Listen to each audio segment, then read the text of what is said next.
안녕하십니까. 코로나19 통합 뉴스룸입니다. 조 바이든 미국 대통령이 현지 시각 다음 달 20일부터 한국과 일본을 방문하는 아시아 순방길에 오릅니다. 백악관의 공식 발표로 한국의 차기 정부 출범 직후 갖게 될 한미 정상회담 내용은 물론 한반도 정세에 끼칠 영향 등에 관심이 쏠리고 있습니다. 보도에 김기현 특파원입니다. 조 바이든 미국 대통령이 현지 시각 다음 달 20일부터 24일까지 한국과 일본을 순방한다고 백악관이 발표했습니다. 젠사키 백악관 대변인은 보도자료를 통해 이번 바이든 대통령의 순방이 한일 양국 정부와 경제는 물론 국민 사이 유대를 심화하기 위한 것이라고 밝혔습니다. 그러면서 윤석열 대통령 당선인은 물론 기시다 후미오 일본 총리와 양자 회담을 통해 안보 관계 심화와 경제적 유대 증진, 긴밀한 협력 관계 등을 논의할 예정이라고 설명했습니다. 그동안 바이든 대통령의 한국 방문은 일본과 호주, 인도의 대중국 견제협의체 쿼드 정상회의 개최를 앞두고 이뤄질 것이라는 관측이 제기되어 왔습니다. 바이든 대통령의 한국 방문은 지난해 1월 취임 후 처음으로 윤석열 대통령 당선인과도 첫 대면입니다. 양국 정상은 북한의 잇따른 도발로 인해 긴장이 고조되고 있는 한반도 현안에 대한 의견을 교환하는 한편 한미 관계의 증진을 위한 구체적 방안 등을 논의할 것으로 보입니다. 바이든 대통령은 특히 양자 정상회담 외에 판문점을 방문하고 반도체 관련 현장을 시찰하는 등 구체적 일정을 통해 안보와 경제 관련 메시지를 낼 것으로 예상됩니다. 바이든 대통령은 한국 방문 직후 일본으로 건너가 쿼드 정상회의에도 참석할 예정입니다. 워싱턴에서 KBS 뉴스 김기현입니다. 검찰 수사권 축소 법안 가운데 하나인 검찰청법 개정을 막기 위한 무제한 토론, 필리버스터가 임시국회 종료로 마무리됐습니다. 검찰청법 개정안은 30일 새 임시국회에서 처리될 전망인데요. 민주당은 이런 방식으로 다음 달 3일까지는 관련 입법을 마무리한다는 계획입니다. 주태흠 기자입니다. 지금 몇 시예요? 검찰청법 개정안에 대한 무제한 토론, 필리버스터는 어젯밤 자정 끝났습니다. 4월 임시국회 종료에 따른 자동 종료입니다. 어제 오후 5시쯤 시작된 필리버스터는 여야 의원 4명이 나서 7시간 가까이 이어졌습니다. 공직을 악용한 범죄를 수사할 수 없도록 만드는 게 어떻게 검찰 선진합니까? 그리고 중국 공안 제도를 그대로 베끼는 게 어떻게 선진합니까? 이 문제의 본질은 복잡하지 않습니다. 딱 한 가지예요. 모든 수사는 민주적으로 통제받아야 된다. 통제받지 않는 수사는 안 된다. 검찰청법 개정안은 모레 소집되는 임시국회 본회의에서 자동 표결에 붙여지는데 민주당이 171석인 만큼 통과가 예상됩니다. 또 다른 검찰 수사권 축소 법안 형사소송법 개정안에 대한 필리버스터가 그 직후 이어질 걸로 보입니다. 민주당은 모레 임시국회 회기를 하루로 정해 이 필리버스터도 자동 종료시킨 뒤 다음 달 3일 다시 임시회를 열어 형사소송법까지 처리한다는 계획입니다. 검찰청법과 형사소송법 개정안이 본회의에서 처리되면 검찰 수사권 축소 입법은 마무리됩니다. 국무회의까지 통과하면 공포되는데 국민의힘 측은 문재인 대통령의 거부권 행사를 압박하고 있습니다. KBS 뉴스 조태흠입니다. 윤석열 당선인 측은 검찰 수사권 축소 법안을 국민투표에 붙이는 방안을 검토하고 있다고 밝혔습니다. 하지만 선관위는 재외국민의 참여를 제한한 국민투표법 조항이 헌법 불합치 결정을 받았는데 아직 보완 입법이 이뤄지지 않아서 국민투표가 불가하다고 밝혔습니다. 송락규 기자입니다. 윤석열 당선인은 어제 검찰 수사권 축소 법안에 대해 말을 아꼈습니다. 당에서 알아서 할 거고 그리고 이제 인수위에서 여러 가지 발표들을 많이 할 테니까 거기에 좀 관심을 가져. 하지만 오후 들어 본회의 상정 움직임이 가시화되자 당선인 측 국민투표 추진 의사를 밝혔습니다. 비용 절약 차원에서 6월 1일 지방선거 때 법안에 대한 찬반 의견을 묻는 안을 검토하고 있다며 당선인에게 보고할 거라고도 했습니다. 국회가 압도적으로 다수의 힘을 가지고 이렇게 헌법 가치를 이렇게 유린하고 있는데 국민들 과연 이것을 국민들께서 원하는 것인지 직접 물어보는 것이.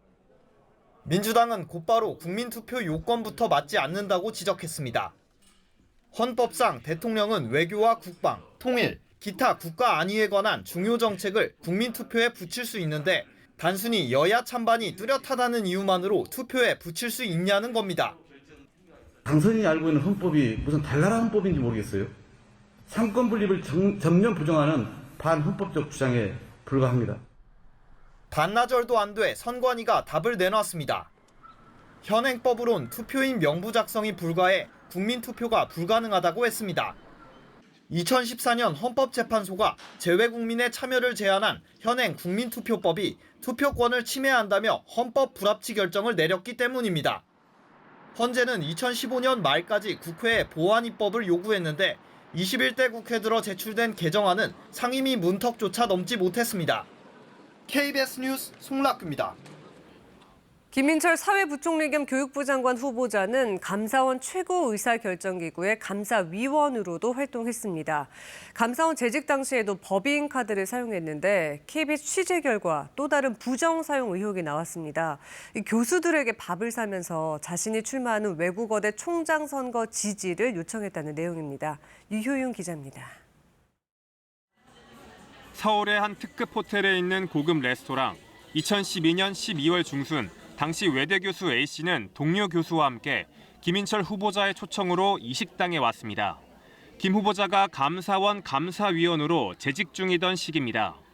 자기는 학교를 발전시킬 수 있는 사람이다라고 하시면서 총장으로 밀어달라. 그러면 학교 생활할 때 여러 가지로 도움을 주겠다고 말씀하셨어요. 1인당 12만 원가량의 식사에 와인까지 더해 50만 원 정도를 김 후보자가 계산했다고 기억합니다.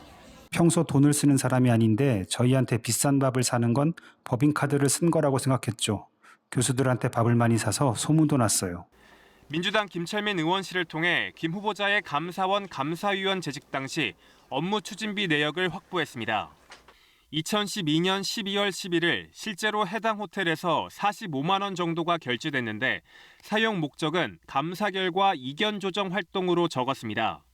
김 후보자는 2013년 5월 같은 사용 명목으로 서울의 다른 호텔에서도 밥을 샀는데 이 자리에서도 총장 선거 지지연급이 있었다고 참석자는 말합니다. 과가 달라서 잘 모르는 사이인데 갑자기 밥을 산다고 해서 처음으로 같이 저녁을 먹었어요.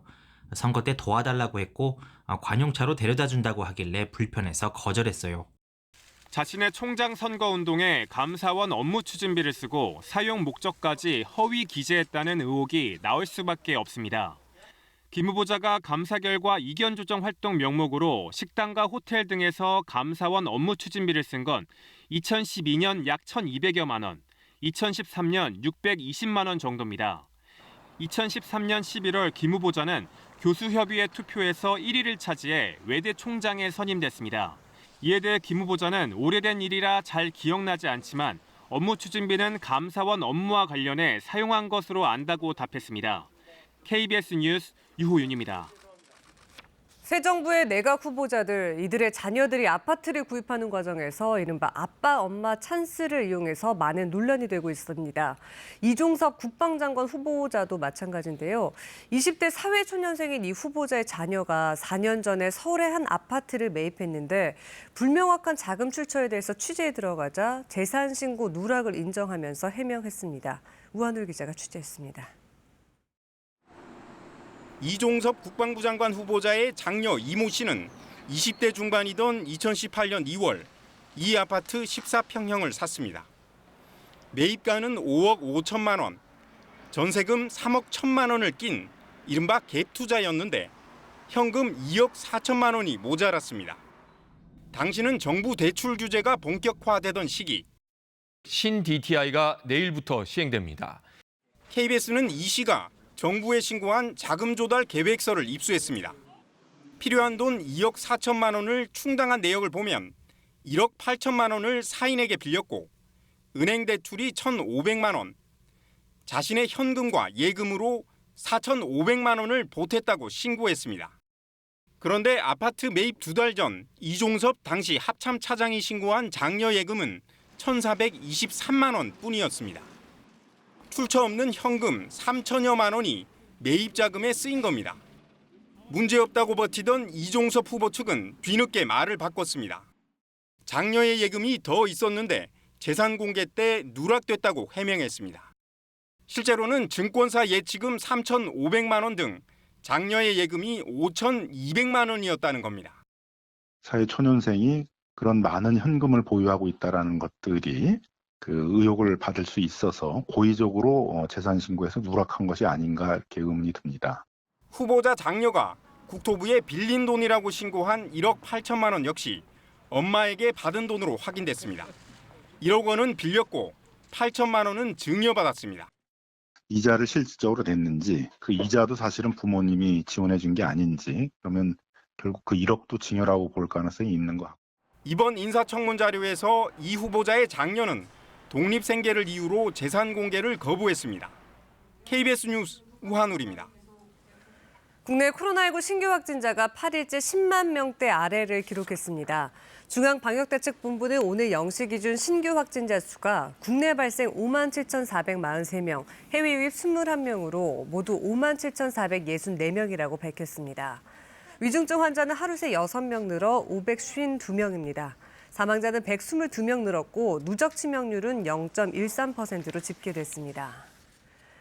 우리은행 회사 돈 500억 원을 횡령한 것으로 알려진 우리은행 직원이 어젯밤 경찰에 자수했습니다. 서울 남대문경찰서는 어젯밤에 자수한 남성 A씨를 특정경제범죄 가중처벌법상 횡령 혐의로 긴급 체포했다고 밝혔습니다.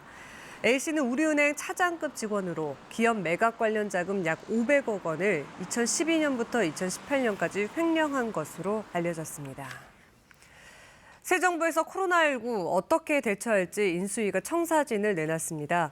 치료는 일반 의료 중심으로 속도를 높이고 과거와 같은 거리 두기는 안 하겠다고 했습니다. 또 실외 마스크 착용 해제는 다음 달 말에 결정하자고 제안했습니다. 이유민 기자입니다. 새 정부 방역 정책의 핵심은 과학적 근거에 기반한 일상 회복이라고 인수위는 밝혔습니다. 정부가 내일 발표 예정인 실외 마스크 착용 해제 여부도 다음 달 말로 판단을 미루자고 했습니다.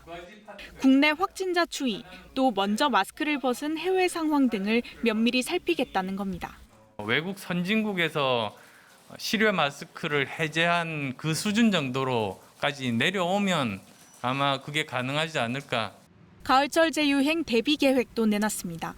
새 정부 출범 50일 안에 입원 병상을 1,400개 이상 늘리고 60세 이상은 4차 접종을 시행하는 내용입니다. 특히 고위험군은 확진 당일 먹는 치료제 처방에 전담병원에 입원하는 패스트 트랙이 도입됩니다. 먹는 치료제 처방 기관을 의원급으로 확대하고 처방 대상도 12세 이상 기저질환자까지로 넓히겠다고 했습니다. 이런 준비로 일률적인 거리 두기, 영업 제한은 더 이상 안 하겠다는 게 인수위 설명입니다. 예전처럼 어느 업종 전체를 집합 금지 명령을 내리고 이런 방식으로는 가지는 않을 겁니다. 또 백신 이상 반응에 대한 국민의 입증 책임을 완화하면서 의료비와 사망 위로금을 높이고 이를 전담할 피해보상 지원센터도 신설하기로 했습니다. 한편 소상공인 자영업자 손실보상 지원 대책은 오늘 오후 발표될 예정입니다. KBS 뉴스 이유민입니다. 미국이 코로나 대유행 국면에서 벗어났다는 평가가 나왔습니다. 하지만 코로나는 사라지지 않을 것이며 전 세계 대부분의 국가들은 여전히 대유행에서 벗어나지 못했다고 말했습니다. 워싱턴 김양순 특파원입니다. 백악관 수석 의료 고문이자 미 국립알레르기 감염병 연구소장인 파우치 박사가 미국은 이제 코로나 대유행에서 벗어났다고 평가했습니다. We are certainly right now in this country out of the pandemic phase. Namely, we don't have 900,000 new infections a day and tens of thousands of hospitalizations and thousands of deaths. We are at a low level right now. 올 초 미국을 강타했던 오미크론 대유행 이후 입원과 사망률이 낮은 수준으로 유지되고 있는 만큼 폭발적 대유행 국면에서 통제 단계로 접어들었다는 분석입니다. 이어 코로나 바이러스는 사라지지 않겠지만 간헐적으로 백신을 접종하면 풍토병 수준으로 관리가 가능할 것이라고 내다봤습니다. 미국 질병통제예방센터는 지난 2월 기준 어린이는 4명 중 3명이 미국인 전체로는 60%가 코로나에 감염됐었고 인구의 66%가 백신 접종을 완료했다고 밝힌 바 있습니다. 파우치 박사는 다만 미국과 달리 세계는 여전히 대유행 국면에 놓여 있다고 강조했습니다. Pandemic means a widespread throughout the world infection that spreads rapidly among people. So if you look at the global situation, There's no doubt this pandemic is still ongoing. 이와 관련해 세계보건기구는 많은 국가들이 코로나 검사를 줄이고 있다며 코로나 국면이 달라졌을지라도 세계는 여전히 대유행의 한 가운데에 있다고 경고했습니다. 워싱턴에서 KBS 뉴스 김양순입니다. 이번에 KB증권 연결해서 오늘의 주식시장 알아보겠습니다. KB증권입니다. 눈치 보기 장세가 이어지면서 코스피가 장 초반 보합권에서 등락하고 있습니다. 코스닥은 외국인과 기관이 매도에 나서며 이틀 연속 내림세입니다. 이 시각 현재 코스피는 5.45포인트 상승한 2644.51에 코스닥은 2.49포인트 내린 893.69에 거래되고 있습니다. 전일 미국 증시는 기업들의 실적 발표에 종목별로 엇갈린 흐름을 보이며 혼조세로 마감했습니다. 코스피는 개인연로 매수에 나서며 소폭 상승 출발했습니다.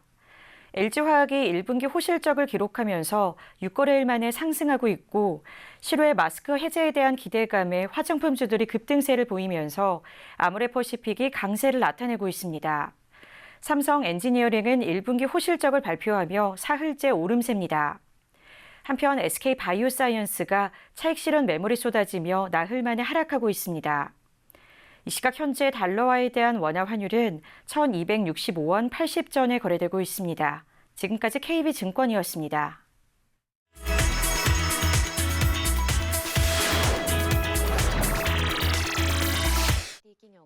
전쟁 중인 우크라이나를 돕기 위해 일본에서는 직접적인 원조가 아니라 일감을 주는 방식의 지원 활동이 시작됐다고 합니다.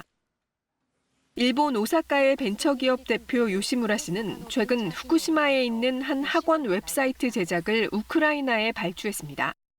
이 학원 경영자도 원전 사고로 피난했을 때 일거리가 없어 힘들었다면서 우크라이나 쪽으로 일을 맡기는 것에 동의했기 때문입니다. 일종의 간접적인 지원입니다. 仕事がないと本当に不安になると思いますし、支援というよりかはやっぱりお仕事としてやっていただく、その対価としてお支払いする。 이번 발주를 수주한 IT 기업 대표 코르파코프 씨는 전쟁이 터지면서 수도인 키이우에서 북서부 지역으로 피했지만 일이 없어 경제적 어려움을 겪고 있었습니다. Our company impact was really huge because, as I said before, we had many clients from Ukraine. IT 산업이 발전한 우크라이나의 산업 구조 특성상 IT 관련한 일거리를 주는 식의 지원이 좀 더 활발해질 것으로 보입니다. 우크라이나 전쟁발 독일 물가 급등은 기부금 감소와 무료 봉사활동 차질로 이어지고 있다고 합니다. 독일 동부의 작은 도시 크베들린부르크의 한 봉사단체가 생필품을 나눠주고 있습니다. 최근 이곳을 찾는 사람들이 부쩍 늘었습니다. 전력 요금과 생필품 가격 등이 치솟으면서 새롭게 빈곤층으로 전락하는 경우가 많기 때문입니다. 게다가 우크라이나 피난민들까지 더해져 대기줄은 날마다 더 길어지고 있습니다. Das Leben in Europa ist teuer und ich habe hier noch keine Arbeit. Deswegen denke ich, dass ich die Hilfe der Tafel in Anspruch nehmen werde. 그러나 이곳을 찾는 사람들이 늘어난 것과는 달리 지난 몇 달 새 봉사단체에 들어오는 기부금은 20% 정도 줄어들었습니다. Was sich ein bisschen länger hält. Also da sind wir und ich denke mal, das sind alle Tafeln am Ende. 장부 잔고와 배급 대기열의 반비례로 인해 봄을 시작하는 희망의 4월은 절망적 상황을 우려하는 잔인한 4월이 되고 있습니다. 예부터 책의 고향으로 유명한 중국의 저장성 항저우에는 책을 살 수 없고 독서만 하는 서점이 등장해 화제입니다. 중국의 유명 소설가 마이자 씨가 직접 운영하는 서점. 집 같은 편안함을 주기 위해 독서는 집으로 가는 길이다가 이 서점이 내세우는 철학입니다. 책들이 빼곡히 꽂혀 있는 서가는 특별하진 않지만 인터넷이 없습니다. 편안히 책을 읽을 수 있는 푹신한 소파도 눈에 띕니다. 이 서점은 역사와 철학 그리고 문학 관련 서적이 11,000권이 있지만 책을 살 수 없습니다. 오로지 책을 무료로 읽을 수만 있습니다. 我觉得在这边不光是有很多的书籍，更重要的是它有非常多的爱，在墙上会有很多跟我们一样的读者的留言，所以就会觉得特别温暖，因为阅读有时候是需要陪伴的，聚在一起读，好像众人拾柴火焰高那种。 마이자 씨는 책을 팔아서 자신이 이득을 보는 것보다 같이 책을 읽으면서 더불어 성장하는 사회를 만드는 데 일조하고 싶다고 말합니다. 아프리카 코트디부아르 아비장 근교의 고요한 호숫가 숲. 전혀 어울리지 않는 폐 비행기 11대가 놓여 있습니다. 종류도 일반 여객기와 군용기, 화물 수송기 등 다양합니다. 언뜻 폐 비행기들의 무덤처럼 보이지만 사업가 알리베 씨의 10년 꿈이 연구는 곳입니다. 그는 비행기들을 이용해 호텔, 레스토랑, 레저 시설 등으로 꾸며 이곳을 관광 명소로 만들 계획이라고 말합니다. L'espace repos et hôtel ou séminaire et tout ça, on peut leur donner aussi la possibilité d'avoir un restaurant dans un avion ou des salles de conférence ou des chambres de luxe et tout ça. 동체가 큰 비행기를 절단해 기체 내부를 볼 수 있도록 따로 전시도 할 계획입니다. 문제는 그의 도발적인 계획이 현실화되기에는 아직 많은 시간이 필요하다는 것. 그럼에도 폐 항공기에 새 생명을 부여하고 새로운 가치를 창출하겠다는 그의 아이디어는 많은 사람에게 공감을 얻어가고 있다고 합니다. KBS 월드뉴스입니다. 푸틴 러시아 대통령이 우크라이나 사태에 다른 나라가 개입할 경우 바로 대응 조치를 취하겠다고 경고했습니다. 유럽연합은 러시아가 에너지를 무기화하고 있다고 비판했습니다. 베를린 김기수 특파원의 보도입니다. 푸틴 러시아 대통령은 다른 나라가 우크라이나 전쟁에 개입하면 신속한 군사 대응을 시작할 것이라고 말했습니다. 외부에서 전략적 위협이 가해진다면 번개처럼 빠른 대응을 하겠다며 이를 위한 모든 수단을 갖추고 있다고 경고했습니다. А мы хвастаться не будем. Мы будем их использовать, если потребуется. И хочу, чтобы все об этом знали. 서방이 우크라이나에 대한 군사 지원을 크게 늘리고 있는 가운데 경고성 메시지를 던진 것으로 풀이됩니다. 한편 러시아가 폴란드와 불가리아에 가스 공급을 중단한 것과 관련해 유럽연합 EU는 러시아가 가스를 협박 수단으로 사용하고 있다고 강하게 비판했습니다. 폰데어라이엔 EU 집행위원장은 이에 대한 준비가 되어 있다며 유럽을 분열시키려는 크렘린의 시도는 또 실패했다고 말했습니다. The era of Russian fossil fuel in Europe is coming to an end. Europe is moving forward on energy issues. 폴란드와 불가리아는 EU 국가들로부터 가스를 공급받게 될 것으로 알려졌습니다. 이런 가운데 우크라이나에 도착한 구테우스 유엔 사무총장은 현지 시간 28일 젤렌스키 대통령과 회담을 갖습니다. 구테우스 사무총장은 26일 모스크바에서 푸틴 대통령과 만나 마리우폴 등에서 민간인 대피 문제를 논의했습니다. 베를린에서 KBS 뉴스 김규수입니다. 관광 농원을 만들겠다며 축구장 8개가 넘는 넓이의 임야를 무단 훼손한 업자가 적발됐습니다. 제주 지역 산지 훼손으로는 역대 최대 규모입니다. 김가람 기자입니다. 수풀이 우거진 주변과 달리 흙바닥이 휑하게 드러난 넓은 부지가 눈에 띕니다. 부지 곳곳에 산책로가 만들어졌고 나무를 울타리처럼 심어 모양을 낸 곳도 있습니다. 수풀이 우거졌던 4년 전 모습과 비교해보면 차이가 확연히 드러납니다. 59살 A씨가 관광농원을 만들기 위해 무단으로 훼손한 현장입니다. 제주도 자치경찰단은 A씨가 2019년 6월부터 나무 1,400여 그루를 베어내는 등 축구장 8개가 넘는 6만여 제곱미터의 산지를 훼손한 것으로 보고 있습니다. 제주 지역의 산림훼손 가운데 역대 최대 규모로 산지를 복구하는 데 드는 비용만 수억 원에 달할 것으로 추산됩니다. A씨가 주차장 용도로 조성한 부지입니다. 당초 산지였지만 최대 2m가량 땅을 깎아내면서 예전의 흔적을 찾아보기 힘들 정도입니다. 자치경찰단은 A씨가 시세 차익 등의 목적으로 산지를 고의로 훼손한 것으로 보고 훼손 면적과 증거인멸 우려 등을 고려해 특정범죄 가중처벌법 위반 혐의로 구속했습니다. 산지 훼손 규모가 큼에도 피의자는 범행을 부인하고 있고 피의자에 대한 주거지 등에 대한 압수수색을 실시한 결과 관광농원 개발 계획서, 중장비 작업 사진 등이 발견되어 한편 지난해 제주도 자치경찰단이 산림훼손 혐의를 수사한 사건은 구속수사 3건 등 모두 66건에 달합니다. KBS 뉴스 김가나입니다.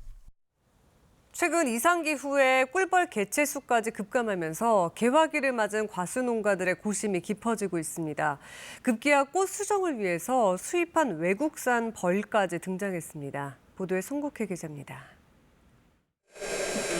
분무기에서 분홍색 꽃가루가 뿜어져 나옵니다. 나뭇가지에 피어난 꽃송이 하나하나마다 분홍색 꽃가루를 묻힙니다. 꽃 암술에 일일이 꽃가루를 묻히는 수분 작업을 꿀벌 대신 사람이 직접 하고 있습니다. 좋은 품질의 사과를 따는 건 솔직히 되게 어려워지고 있어요, 점점. 벌들이 많이 줄어들기 때문에. 이 같은 인공 수분을 위해선 과수꽃에서 인공 수분용 꽃가루를 채취해 농가에 보급하는 꽃가루 은행을 이용해야 합니다. 그런데 올해는 이상 기후에 꿀벌 개체 수까지 급감해 꽃가루 은행 이용이 크게 늘었습니다.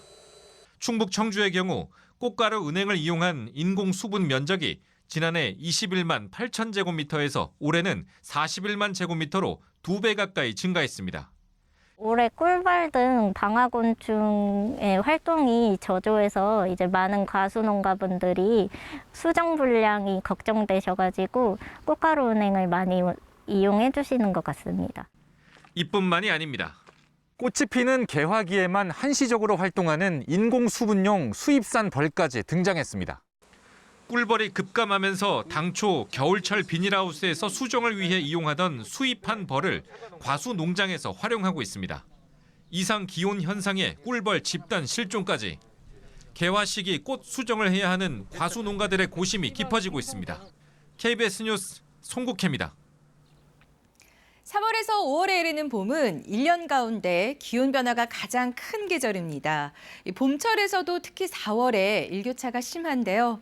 오늘도 내륙 지역은 아침과 낮의 기온차가 15도에서 20도까지 큰 폭으로 벌어지겠습니다.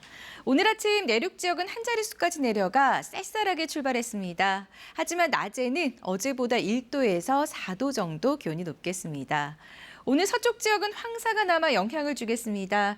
대전과 세종, 충남과 전북은 일평균 미세먼지 농도가 나쁨으로 이어가겠고 경기 남부와 충북, 전남과 대구, 부산, 제주도는 오전에 일시적으로 나쁨을 보이겠습니다. 오늘은 전국이 대체로 맑다가 오후부터 구름이 많아지겠습니다. 낮 최고 기온은 서울과 대구가 24도, 대전이 26도, 전주와 광주가 25도까지 오르겠습니다. 바다의 물결은 남해와 동해 먼 바다에서 3m로 다소 높게 일겠습니다. 날씨 전해드렸습니다. 코로나19 통합 뉴스를 마칩니다. 고맙습니다.